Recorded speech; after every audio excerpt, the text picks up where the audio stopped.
Welcome to the Slop Temple. We pray this video helps. In this video, I will show how to change an Audi A4 battery step by step. Park on level ground, engage the parking brake, and wear gloves and safety glasses. Open the hood and locate the battery or battery cover and remove trim panels if present. Use a 10mm socket to loosen the negative terminal first, then the positive terminal. Remove hold-down brackets carefully and lift out the old battery straight up and out.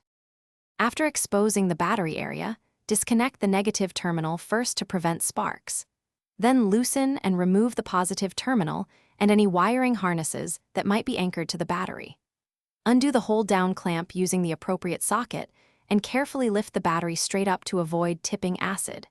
Inspect the tray for corrosion and clean terminal clamps using a wire brush and baking soda solution if needed before installing the new unit. Set the new battery into the tray with terminals oriented the same way as the old one and secure the hold-down clamp without over-tightening.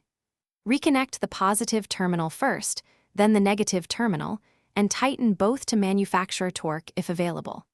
Apply a thin layer of terminal grease to prevent corrosion. Reinstall any removed covers and trim. Then start the car to verify proper operation and restore radio presets or clock if needed for. Thanks for watching. Consider subscribing if we helped you.